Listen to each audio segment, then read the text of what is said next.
through the lot, now you know I'm coming through. When the growth look good on you, best believe they wanna screw now. I've been trying to climb, devil threw me in the dark. Baby, don't be insecure, you can still go make a mark like blow. Could never let them drain my soul now. Blow. Tables turning like doorknobs, wow. Blow. I think I'm about to set sail. I'm a walking, living legend, walking with my chest out. Life keep dealing me cards, I keep feeling it. What's going on, people? What's popping? What's popping? We're back. We out here grinding, people. We're out here grinding, man. Bringing you guys these videos, trying to make sure that I'm bringing you guys one video a day throughout this summer, taking a look at players, certain players that we might be linked with, players that we might not necessarily, be linked with, and just players in general, guys. Hit me up in the comments. Hit me up. Twitter, Instagram, mostly Twitter, to be honest, these days. That's the one I use the most. But TikTok, all of that. Hit me up on every single social. If there's a player you think, hey, man, I'd like to would like for you to take a look at this player, cool, we'll take a look at him, man. We'll take a look at him, see what he is all about. It's interesting also seeing the type of players that you guys who watch this, the type of players that you guys kind of like as well. So please don't hesitate to, drop me a message or anything like so. As always, please, guys, make sure you like, share, and subscribe to the damn channel. And today we are here to do a scout watch on Perr Schuurs. I might be pronouncing that incorrectly if I'm being totally honest with you, but guess what? I'm tired. It's been a long week. The beard is growing. By the way, someone asked me offline. To be honest, I'm not cutting this beard until maybe never. Maybe I'm gonna just try and grow it out for a year. I want that, Don Hussam beard. I'm trying to say I want that type of beard. So, maybe I need to hit him up to get that sorted. But obviously, onto Schuurs. Now, the Torino Dutch centre back, moved to Torino at the beginning of the 22-23 season for a small fee of €9 million, which may potentially rise to 11.3, I believe. Again, add-ons and things like that.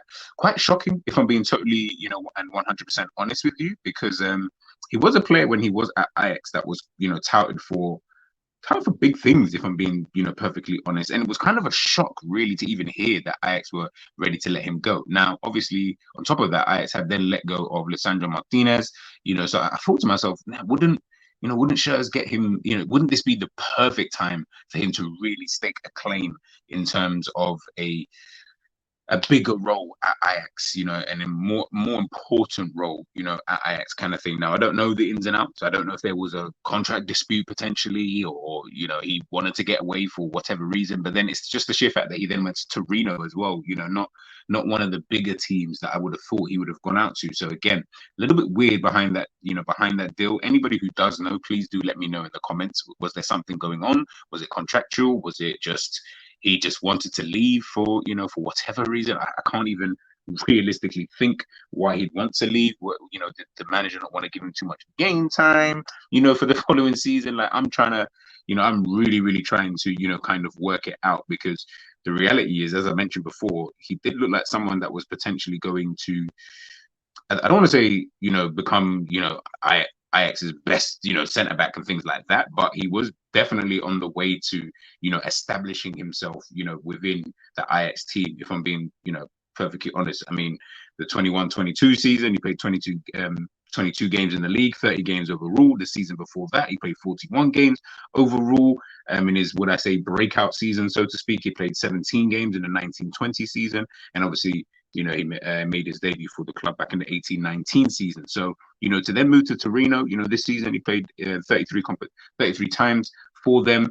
He's playing games, but I genuinely just want to know, there has to have been something, going on with him. But ultimately, he's here.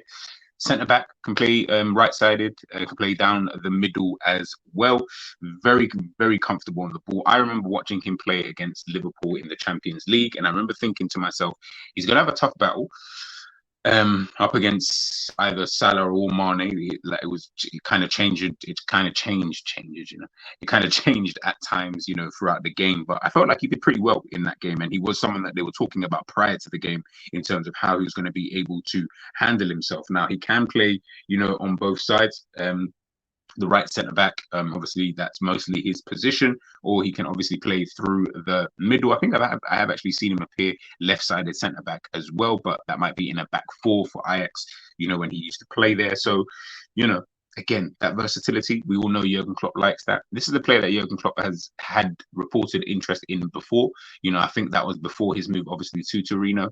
So I'm assuming that it would be quite interesting to Jurgen Klopp to see how he's been doing, over there at Torino. I mean, Torino finished 10th in Serie A, so, pretty decent, respectable finish for them. His performances for them this season, I would say, were pretty decent as well, in the back there for Torino. And again, Torino, one of those teams, because they're at the lower end of the table and because they're a team who they do like to keep a little bit of possession, and he does like to bring the ball out within that back line of theirs, again, with wing backs, full backs, whatever you want to call them, pushing up so high, he then becomes quite important within that back three. And he was okay. He was okay. I was a little bit, I don't want to say miffed. I've heard reports that potentially Liverpool might be back in for him, this season, and he's just one of them ones. He doesn't wow me as much, if I'm being 100% honest with you. Not saying he's a bad player. I think he'd be a decent option. Do I think he's better than like a Gomez or a Matic? If I'm being real, I'd probably say like maybe on the same kind of level. He's better in some aspects, but they're better in others. So they kind of even themselves out, if you look at it, as a whole. So it would be interesting, really and truly, to see, the type of defender he would be here. I think he might have less mistakes than those guys, so that might be a plus in that regards, because we already know what it's like with Liverpool and defenders potentially making mistakes. But you can see here, Schuurs is the right central defender in this situation and is capable of bringing it out from the back, driving into space. He never loses the ball in the situation, and when he does get into trouble, he can draw a foul. The youngster reads the game very well, both on and off the ball, and is dominant when he dribbles with it out from the back. He's got a very imposing stature about him. So that's very noticeable. He's a strong runner. That's probably what I would interpret from that. Reading that anyway, and then watching him play, mostly for Ajax. I've seen him a fair few times. I watched a little bit of highlights of Torino this week, the last weekend, just to kind of get a feel of the type of defender that he is. Tried to watch him in games where they weren't doing so well. In those kind of games, it's like he was trying to take the leadership kind of role, which is absolutely fine. I like players who want to take that kind of initiative, but at times he was making a couple of mistakes in terms of maybe just misjudging the flight of the ball, maybe not being in the correct position, maybe not getting too tight to his man. But as an overall, in terms of the way he plays, you can tell he really is a ball-playing defender. He really does like having the ball at his feet, and he's comfortable with it. And the main thing, something that I always say, is defending out wide. So speaking here, Schuurs has a lot of duels on the wings with either wingers or the striker in these situations, and needs to fight out a lot of duels when the opponent has his back to Ajax's goal. This is obviously when he was playing for Ajax.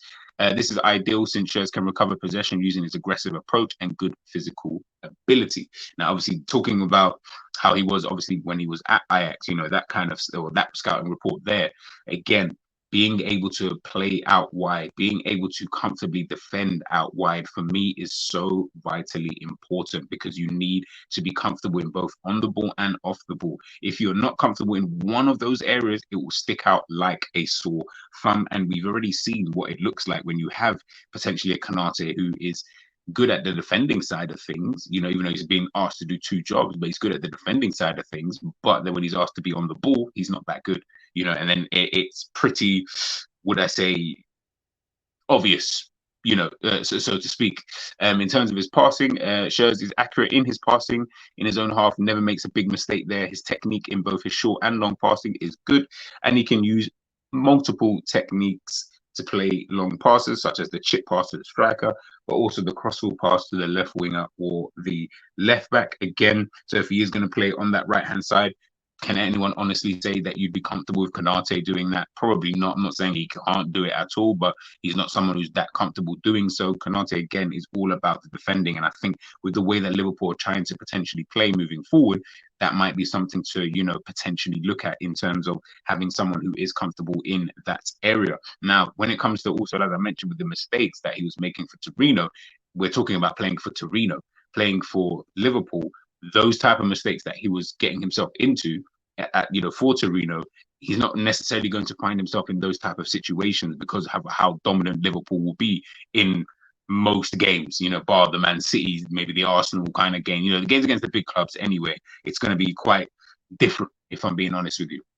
The ball sometimes gets cleared out wide to the winger as well, and Schuurs often anticipates really well to predict that this is going to happen before the pass is played. He gets in front of his opponent very aggressively in these situations and very rarely gets his timing wrong in these duels. Again, someone who's very good at reading the game, knows where he needs to be. Football IQ at that back there is very, very good. He's versatile, being able to play in the center, being able to play wide right. All of these things, these are all plus points. And we all know that these are points that Jurgen Klopp really, really likes. He likes his defenders to be versatile. He likes them to be able to fill in a couple of roles. And when you do fill in those roles, he'll keep playing you there until you really master, or to be honest, he'll just keep playing you there. I'm being totally honest, whether you master it or not, really, we've seen with other players, whether you master these roles or not, he'll keep putting you in those kind of positions. But I think what we've always had a problem with is the players who are in some of these positions, they're not really able to do the job that well, so it's very noticeable when you see them there. So again, I know it sounds like I'm picking on Konate. I really do like him, and I really do think that he is a fantastic defender. I just think in a back three, when you're trying to play out from the back and stuff like that, he has to be the middleman, i.e. the one that I don't realistically want dribbling with the ball that much in those kind of areas. Just the one who's really just there to do the defending side, of things and kind of, sweep things up. Speaking about Schuurs again, the Dutch youngster is very confident on the ball. Obviously, as I mentioned, capable of playing a powerful pass into midfielders, even when there is not a lot of space to do so. He rarely makes a mistake in his passing this season and has proved to be a real ball playing defender. Schuurs can chip the ball also as well towards the striker. So again, he's got an array of passes. He's someone who can who can pinpoint these kind of passes. Is that the type of makeup? I don't know what the fee might necessarily be for someone like Perr Schuurs. I don't know if it would be, relatively expensive, if it would be cheap, numbers being dotted around 30, 35 million euros, so he was only signed for 9. I can't see Torino asking for an arm and a leg. But as a defender, pretty decent. He ranks quite high in terms of tackles, successful take-ons, pass completion. He's ranking pretty high in these kind of rankings, and again, this is playing for Torino. So imagine if you took that and then put that into a Liverpool side where you're playing, if he plays consistently there, and even just as a backup option, I'm talking about, maybe Konate, but also as well, I did mention before with the Joe Gomez and stuff, where Joe Gomez probably excels in terms of he's faster. Perr Schuurs is mobile, but Joe Gomez is a lot quicker than that. So if he does make a mistake, he can get himself back. Schuurs has got better reading of the game, and he's more mobile and faster than, say, a Matip, and he's better at bringing the ball out than a Matip. Matip's probably, I would say, decent at dribbling. I think maybe they even just level, because Matip is quite unorthodox, where Schuurs, I feel like he looks like he's in a lot more control when he does dribble out from the back. But I would say they're quite level in terms of their effectiveness and output. So, I'll give them that. But in terms of the speed and the acceleration, being able to get back, Schuurs has got that over Matip, but not over Gomez. But he's better than Gomez at dribbling, whereas Gomez isn't as good. So, that's why I mentioned they're kind of on the same level. So it is kind of a weird signing if we were to make that signing, or if we are even interested. But he is a decent player. He is a decent player. He is a player who can fill in a couple of the roles, as we saw here with the heat map and everything, being able to play centre, being able to play wide right. And I'm sure he could also fill in at left centre back if needed, because he is quite comfortable, so to speak, on his left foot. Reading of the game, he can be aggressive and things like that. Good technique on the ball, good dribbling ability. This might be a defender that we might potentially look at. I don't really know. I'm not 100% convinced. You can probably tell by the video. I wouldn't go out and sign him, if I'm being totally honest with you. I think there are other better right-sided centre-backs. But again, this just might be someone that, we might be able to pick up on a cheap if Torino are willing to play ball. But, we'll wait and see. Let me know what you guys obviously think in the comment section below. Do you guys want to see Perr Schuurs move to Liverpool? Do you think that this move has any legs? We know that Klopp is still an admirer of the Dutch centre-back, so it could be just one of those things, someone that he wants to see in the team. We'll wait and see. Let me know what you guys obviously think in the comments. I'm G, and I am out.